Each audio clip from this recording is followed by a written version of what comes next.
Yeah, the whole rear end is out.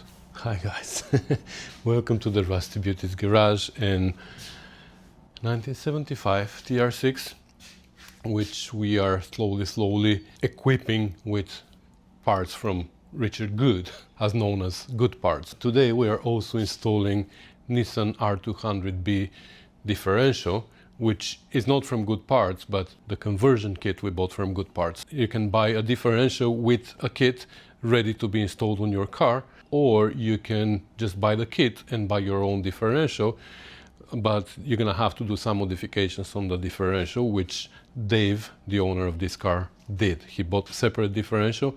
He's done a little bit of the modifications, the rest I need to do here. So in the last episode we took out the differential, we took out the trailing arms, and we reinforced the differential mounting points on the frame, because that's a weak spot on TR6. So whether we install the original diff or the Nissan one, we still needed to do that. That job is important. If you ever have your diff out, you better take the opportunity to reinforce those mounting points, because they are a weak spot on TR6 frames. So I don't know how far we're gonna go in this video, because we also have CV axles to install with the new differential, but we'll see if that's gonna be in this video or another one. We're just gonna get crack-a-lacking here and we will see how far we're gonna go. So without further ado, yes, let's get crack-a-lacking.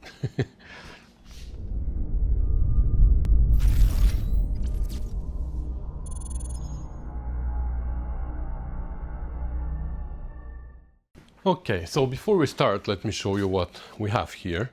So this is the actual diff, which, like I said, they've already modified. So there's a big hump here that needs to be ground down, and they've already did. He ground it down, otherwise it's gonna interfere with something, I don't know what.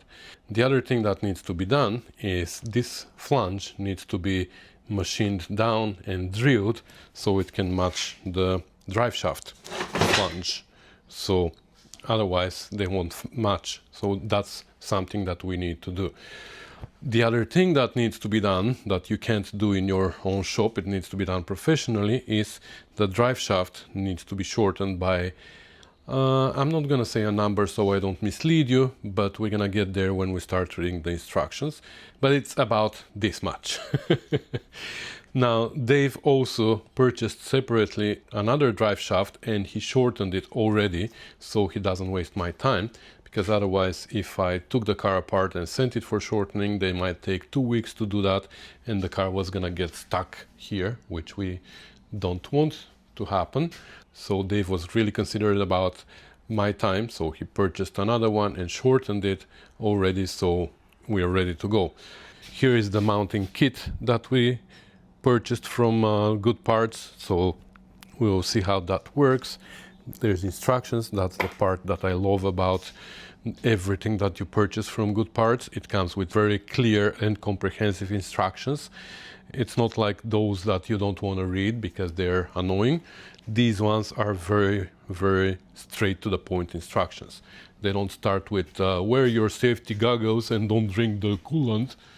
You know, I hate when I read instructions like that. You go through 5 pages of disclaimers before you get to the actual instructions.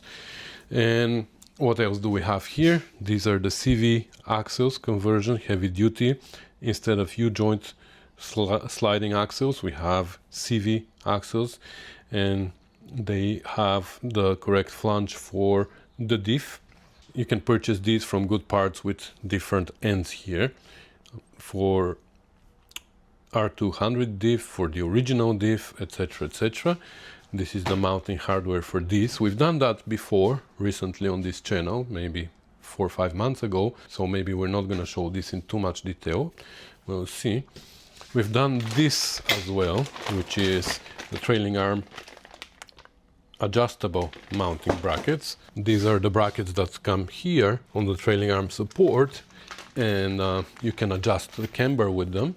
And we also have a kit, heavy duty stud kit, that's for the hubs, because this is also a weak spot.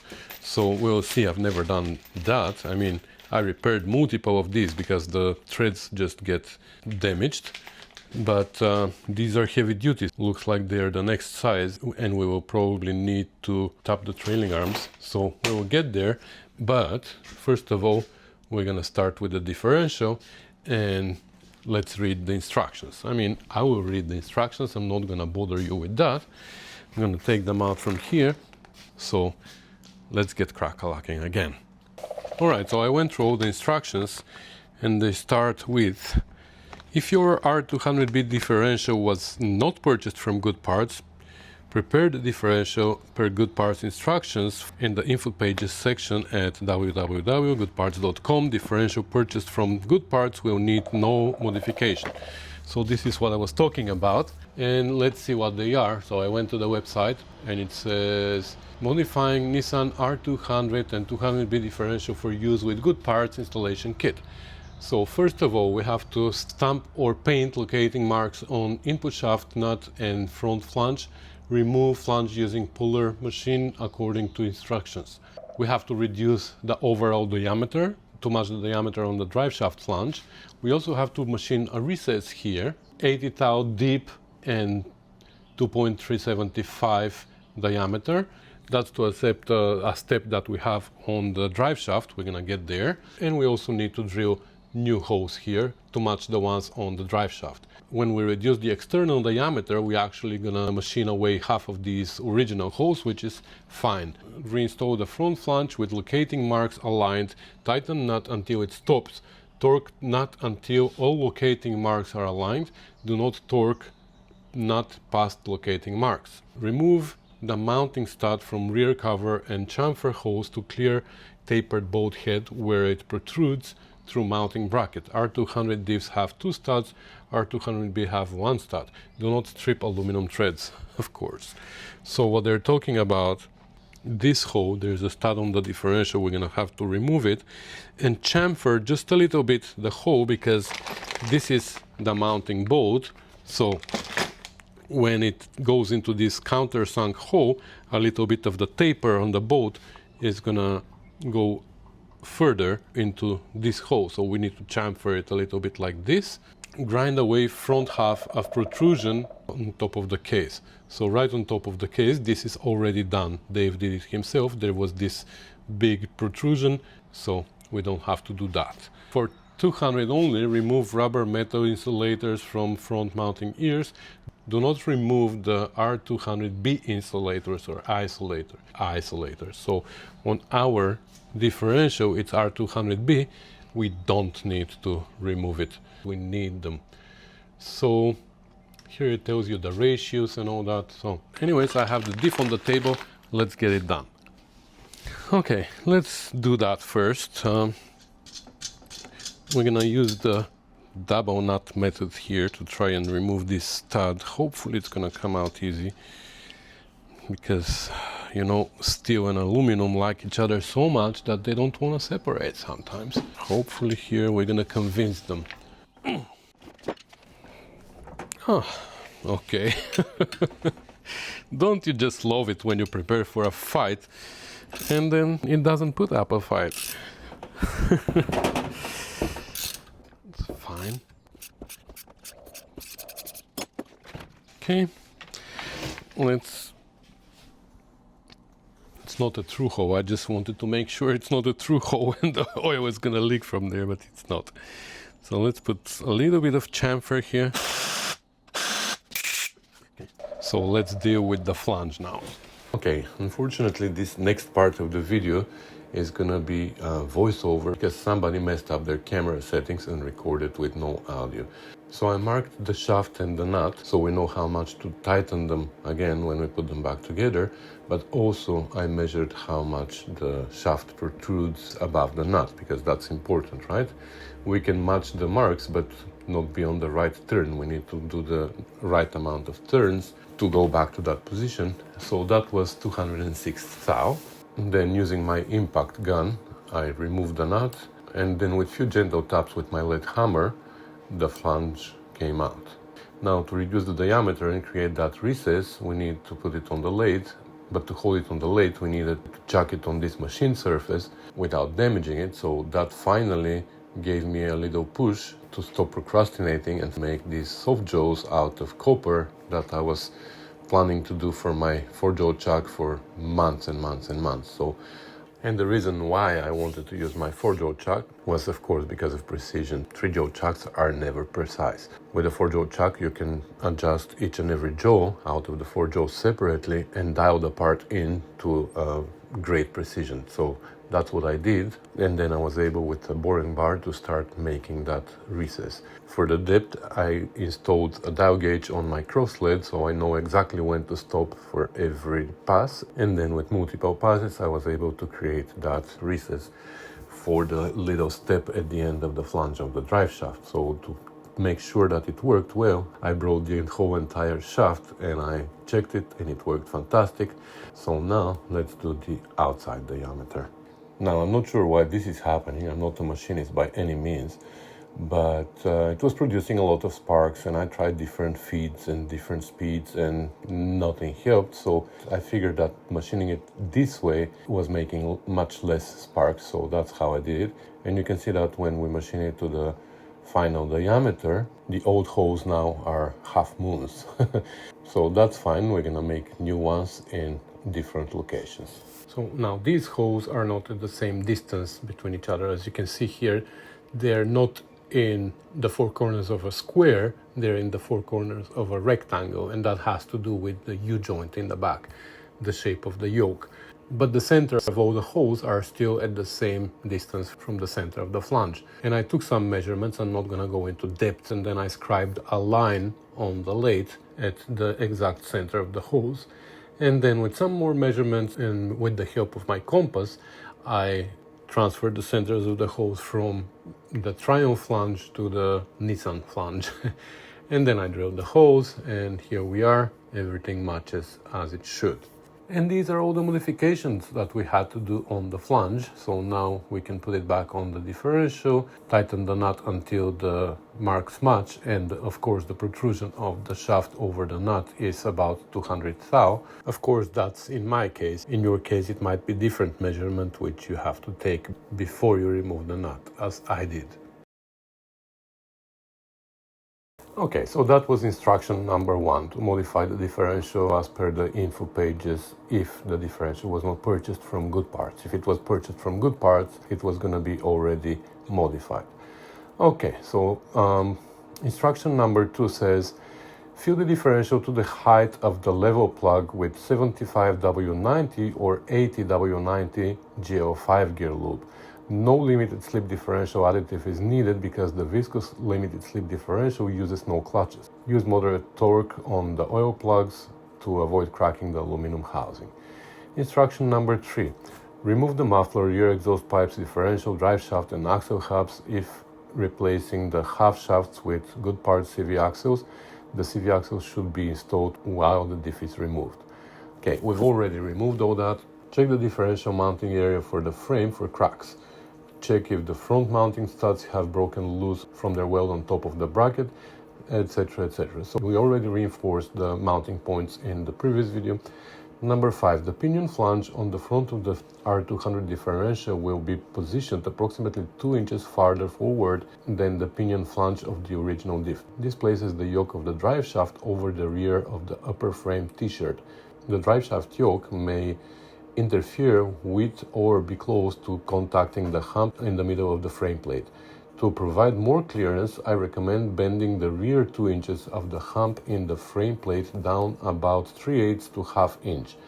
This can be done with a large C-clamp and a heavy steel bar across the bottom of the frame. Number 6.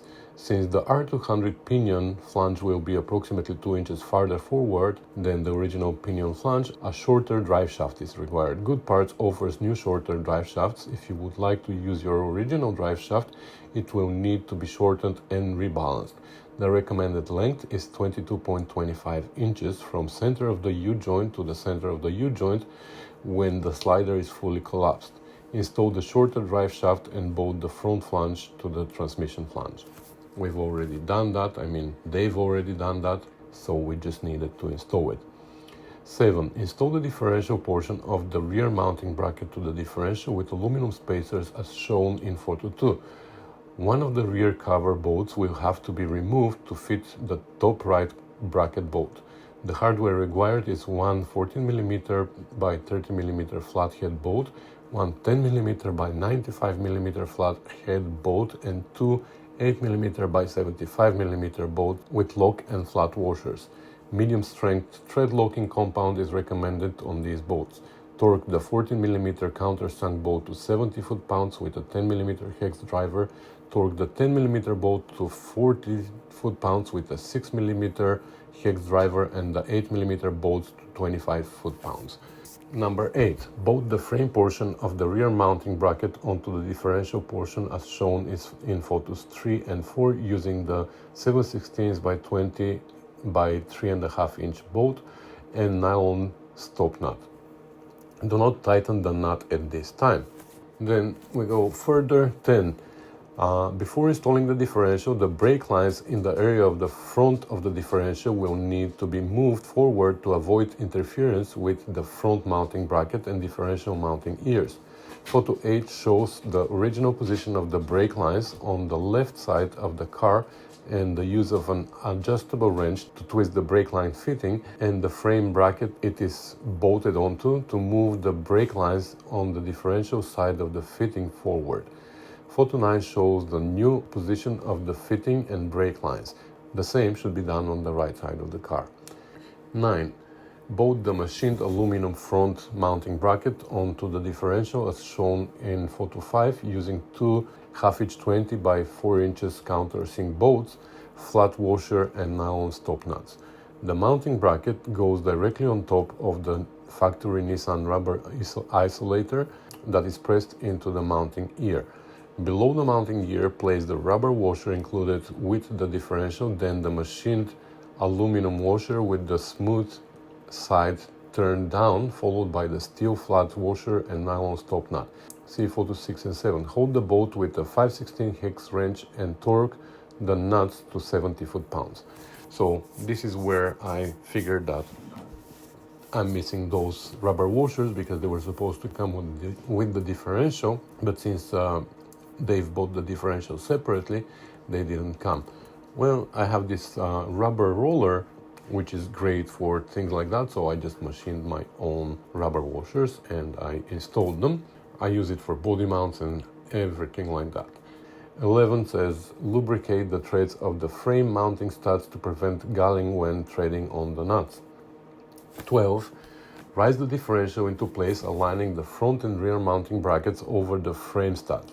The mounting brackets go directly onto the frame with no isolators between the frame and the bracket. Hold the differential in place with a jack and check clearance to the brake lines. Adjust the brake lines as needed to avoid contact with the differential or mounting bracket. Also check clearance between the top of the diff and the frame. Hold the drive shaft in place against the diff pinion flange and check clearance between the drive shaft and the top of the frame beneath the drive shaft. Minimum recommended clearance is 1/4 inch. When satisfied with all the clearances, fasten the differential mounting brackets to the frame by placing an aluminum spacer over the frame stud, followed by a 3/8 SAE extra thick washer and a nylon stop nut. The shorter spacers go on the front frame studs.